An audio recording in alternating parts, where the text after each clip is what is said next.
So yeah, this is a joke. This is laughable. This is clown type energy right here. Um, like my thing is, if you're not gonna give people more than this, like if you just give people this one time, then you just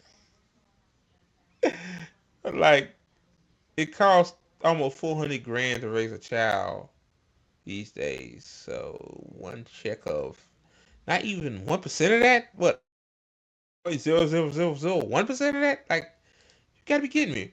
It says Trump administration looking at $5,000 baby bonus to incentivize public to have children because oh, to be in that class is worried about people not having kids to work at Amazon and Walmart and Target and wherever the fuck else. Like, oh Lord, what are we gonna do?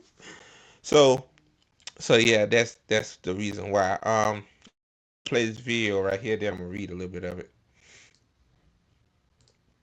And the New York Times reports the Trump administration is considering proposals to encourage more American women to get married and have babies. The incentives would potentially include giving $5,000 in cash to American mothers after Get married.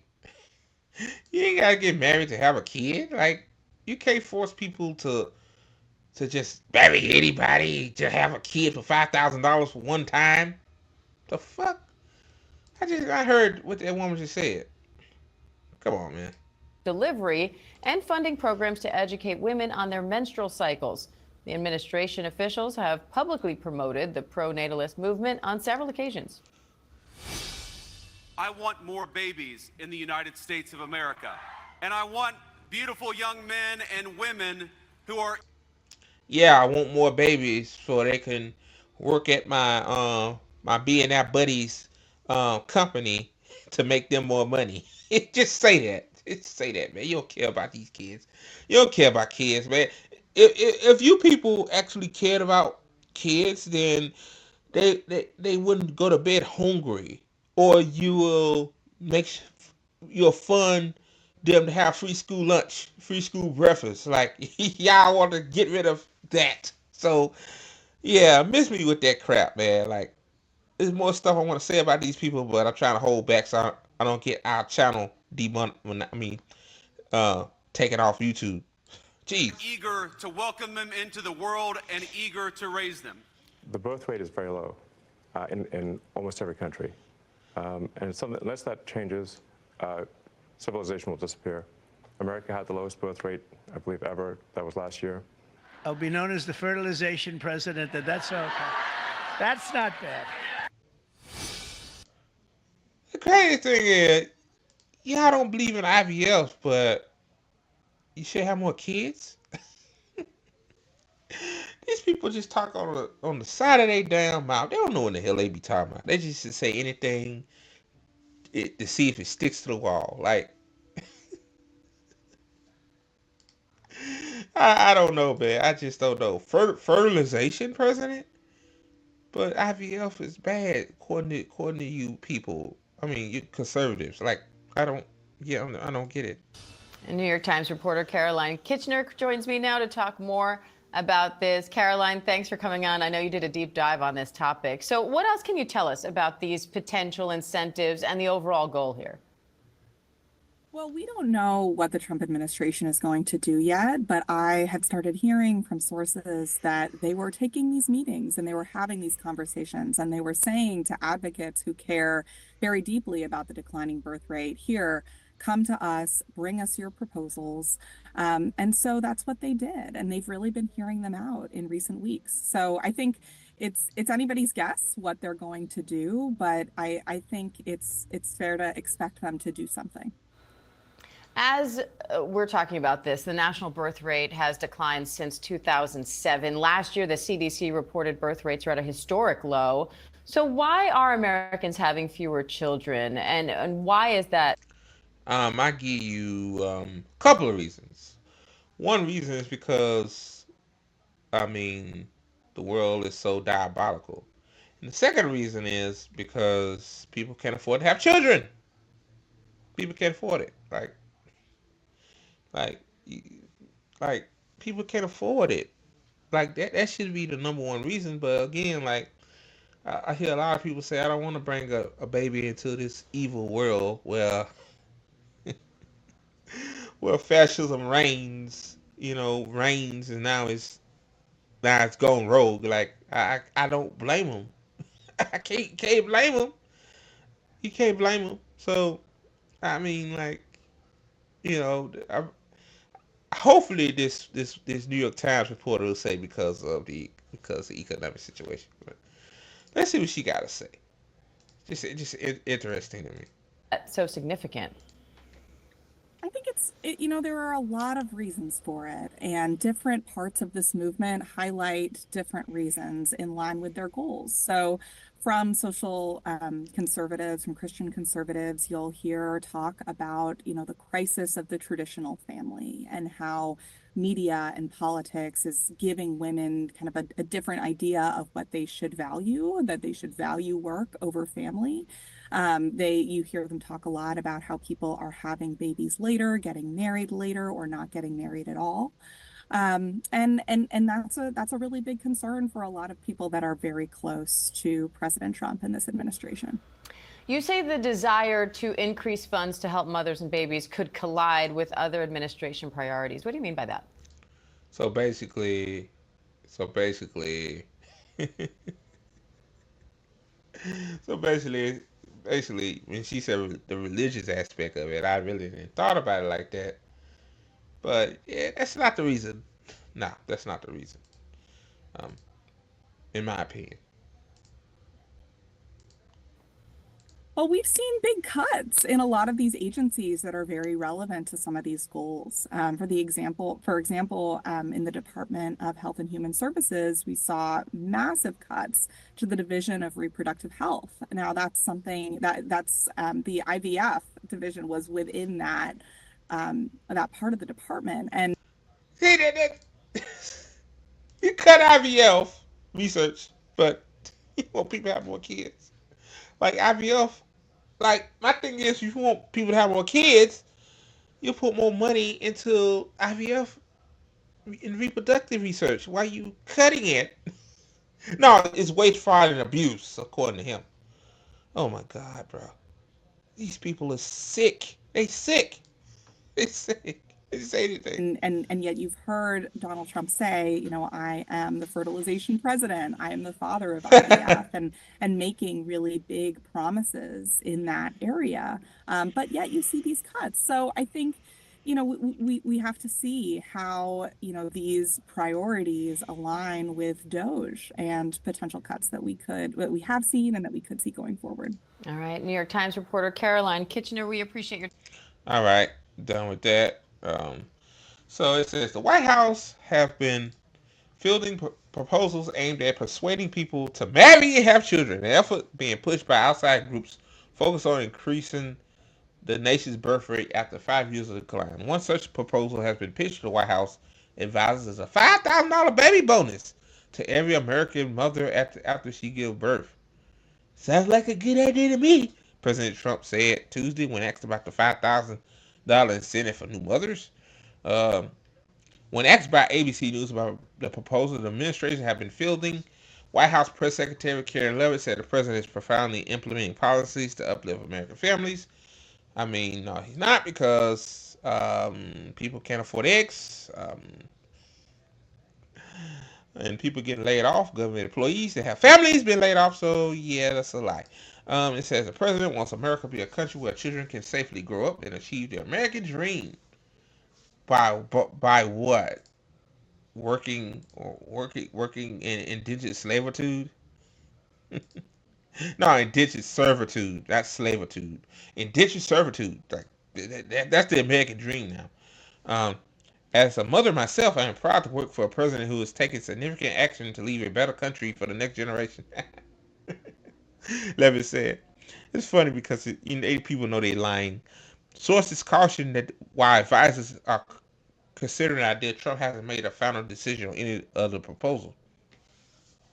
A White House official pointed CBS News to policies Trump has taken so to help families. It's, it's uh, aimed at increasing access and affordability for in vitro fertilization or IVF. The official had also cautioned against linking outside proposals to the White House. Trump administration has made significant efforts to help families and emphasize that more babies need to be born in the United States. On the campaign trail, Trump coined himself the king of IVF in March. He joked that he would be known as the fertilization president.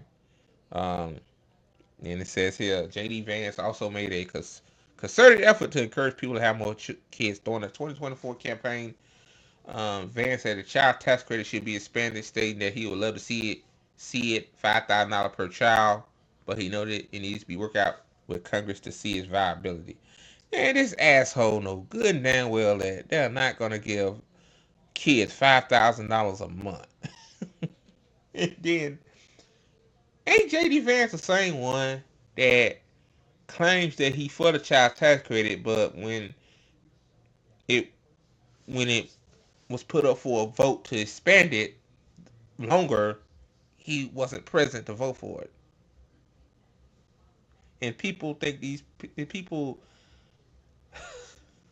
I'm talking about the uninformed voter. Like they think these people care about you, bro. Like not only just Republicans, Democrats too. Like they full of it. Like they lie to you. Like it's like to me, some people just like being lied to. Like no matter how much you tell people, like hey, like Trump don't really mean about lowering grocery prices. Trump don't really mean about um, bringing back American jobs. Like all this shit's a farce. Like Trump want to make his billionaire buddies richer.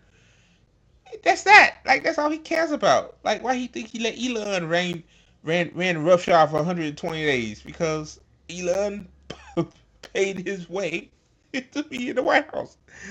And JD Vance, yeah, he called Trump Hitler, but he really didn't mean it because like these motherfuckers are power hungry. But JD Vance said, I'm for $5,000 per child, but Congress ain't gonna pass it, so I'm just talking, to sound good.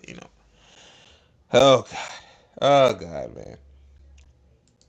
It says at the March for Life in late January, Vance told the crowd he wanted more babies in the United States of America and called for the government to do its part to ensure families can afford to care for their children. I want more happy children in our country, and I want beautiful young men and women who are eager to welcome them to the world and eager to raise them. And it's the task of our government to make it easier for young moms and dads to afford to have kids, to bring them into the world and welcome them as blessings that we know they are. Well, my thing is, if you want to make more families to be able to afford to have kids, then get them a fucking livable wage. Get them free healthcare, free childcare. Like that's how you fix it. But y'all think a one-time payment of $5,000 is gonna encourage people to have families? I mean, families and children. I'm like, I don't know what to tell you. Like, oh my God, these people is just so funny, man. This shit is funny. When I saw this, I swear to God, I first saw this news story in the gym, and I'm like, $5,000. I'm like, ain't no way, this shit gonna be five. I said five. I said this is a one-time payment. A bonus is a one-time payment. I think a lot of people will probably misinformed thinking that these kooks gonna give them $5,000 a month for to after a woman gives birth. Like no, like this is a one-time thing. It's not gonna even do nothing. It's just talk. It's just all talk. Like that's just gonna happen. Like the same guy that said he's the fertilization president turns around and cuts out fertilization from the HSS. Make it make sense. But anyway, the next thing I want to talk about is this video. I'm gonna share my screen here. On why, since everybody, since all these billionaires asking why people ain't having children no more. Here's a YouTube video from CNBC, by the way, talking about it. So here we go. 2023 in the U.S. That's about 76,000 fewer than the previous year and the lowest one-year tally since 1979. Joining us with the economic implications of the declining U.S. birth rate, Melissa Kearney is an economics professor at the University of Maryland. Good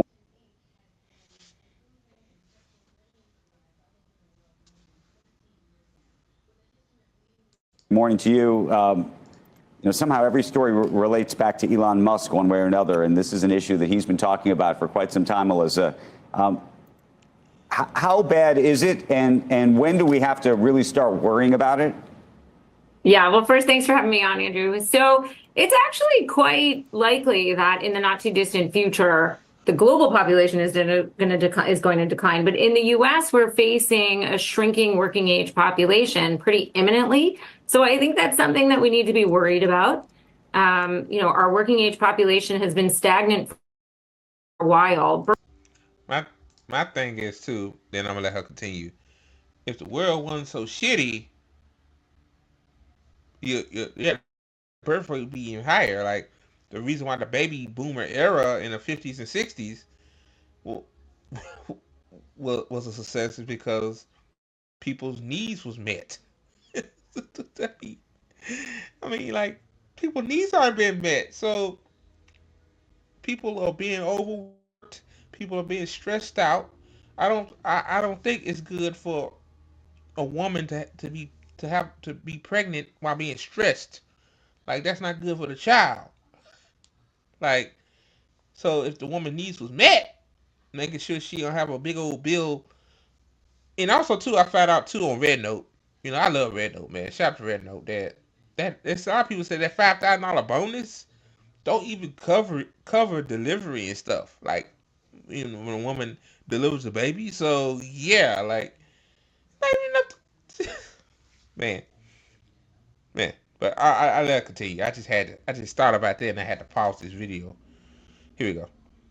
Births in the U.S. have been falling persistently and precipitously since 2007, and I don't see any reason to think they're going to turn around. If you were going to do something about that, what would it be? So unfortunately, the lesson we can learn from other high-income countries that have been expressly experimenting with pro-natalist policies really reveals that economic tinkering, some tax credits here or there, extended parental leave, that's not going to do it. So I think if what we want to do is just, hold steady birth rates, even at the low level they are, or turn them around to increase them, it's going to take a real big investment in families in this country, a lot more support, financial support, things that make it easier for parents to combine having kids and work.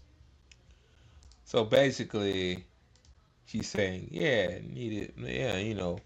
family paid leave. And what is she talking about? Like, tax credits ain't gonna help. Like, yeah, it will help if it's recurring payments, not one-time bonus, like what Trump administration proposing. Like, maybe free childcare, like stuff like that. Like, making sure the child is taken care of and making sure the parent ain't got to stress. Like, yeah. Like, come on, man.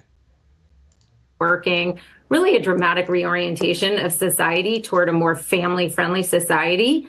Short of that, we have to think about how to. I mean, we've been going the last 100 years the other direction, though. So, do you think there's a political?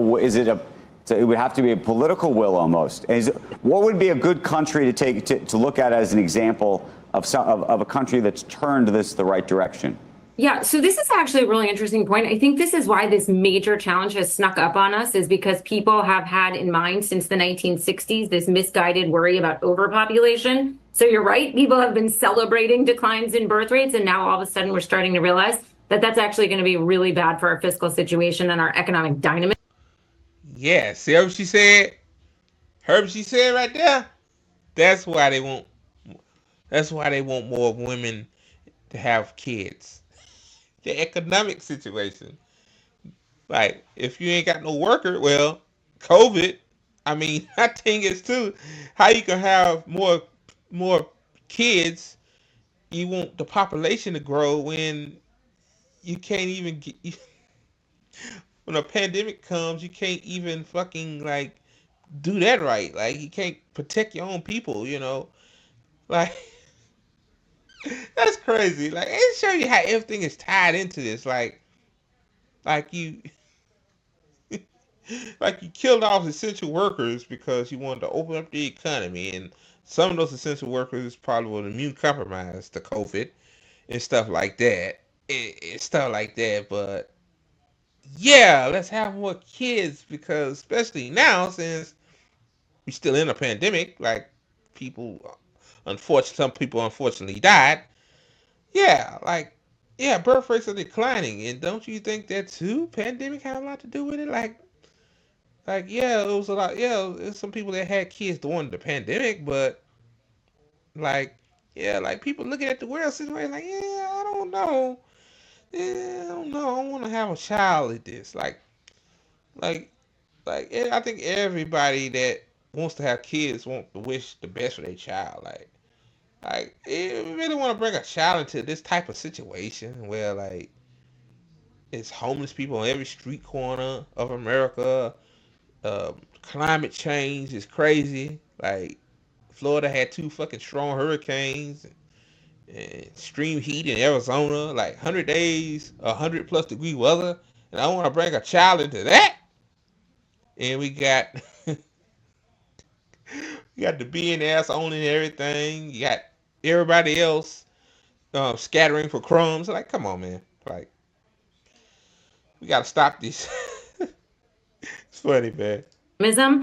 You know, who's turned it around? Japan has managed to stall the decline in birth rates. It's still, you know, birth rates in Japan are still so low that they're far below replacement level. I suppose they haven't fallen out quite as far as South Korea. They've spent 4 times as much in terms of share in their GDP on pro-family policies in recent decades. France has managed to throw a lot of support at this problem and again stalled out their fertility decline, but still far below replacement level. I can't really point to an advanced economy that has turned around declining fertility rates. That's the issue here. So yeah, I seen articles too online saying that birth rates are declining around the world. See, I'm not really in those countries. I'm most likely have to bring somebody on that like study that stuff in other countries and stuff like that. But yeah, like yeah, it's a big problem. It's a big problem. Um, but again, you say to yourself, I mean, why? Like, I mean, I know why in the U.S., but why in these other countries? Well, I'm pretty sure the government take care of their people. Like, so I think what we have to think about is if we're facing an aging population, a shrinking age working population, how do we invest in a talent pipeline when there are just simply fewer workers around? That's going to take a big investment in human capital. Hey, but I have a question though. Like all this AI and automation is coming out, but you still need workers. So why? That's kind of conflicting to me. Like Bill Gates is so reluctant on AI. It's going to replace workers. But then you hear people incentivizing people to have babies to work for these billionaires. So kind of conflicting to me. But I had to throw that in there as well. I just wonder what those moves are that companies do or that countries do that you think are successful. I mean, when you think of Japan as the example to this, they're doing more and more to try and get women in the workforce. It's hard to boost your birth rate at the same time you're trying to get women to come into the workforce, especially in a workforce where there aren't enough days off. There's a very serious long day that goes along with that. What are countries doing that helps? Is it spending more on childcare so that women can work and have kids? Is it doing more to pay people to stay home? I mean, it's a complicated question. And when you push on one lever, you inevitably wind up with a problem on the other side. Yeah, let me be clear. I don't think there's any country we can point to that's been particularly successful at this. So what have Yeah, you gotta think about it too. Also, during the baby boom era, the wife was able to stay home and take care of the kids because when wages kept up with production, with the labor, like back then, the partner usually was the one, like one partner usually the one that cover all the bills and stuff. So yeah, so yeah, like you gotta consider all that too. Compared to now, where what wages have not kept up with inflation, so or greedflation. So it's a lot of factors. Countries tried doing much more extended paid leaves than the US has, really generous child supports. If we look at Scandinavia, though, women there are still having below 2 kids on average. And so even the most generous countries in terms of the kind of supports they give parents and working parents are faced with below replacement level fertility. The issue of women working is really interesting. A majority of women work now across advanced economies, about 80%. So we shouldn't really think about women either having and raising kids or working. And I think the right way to think about any sort of pro-natalist policy is things that make it easier for parents to combine work and having kids. Is there any economy that you know of that's had this trend line go in the wrong direction the way it seems to be going and has somehow done better on the other end of it? Meaning that the economy has succeeded despite the lesser number of people. Yeah, I think the decline in population is really unprecedented in modern history. And so we're really in uncharted waters here, facing a decline, an imminent decline in our population. We've been dealing with aging for a long time, but that's going to get even more extreme. And so again, this is why this is such a big challenge. And as you said, I think it snuck up on people because people were, had this misguided idea that we should be worried about overpopulation. So we don't have an example of an advanced economy whose working age population shrunk, and yet they maintained great economic dynamism.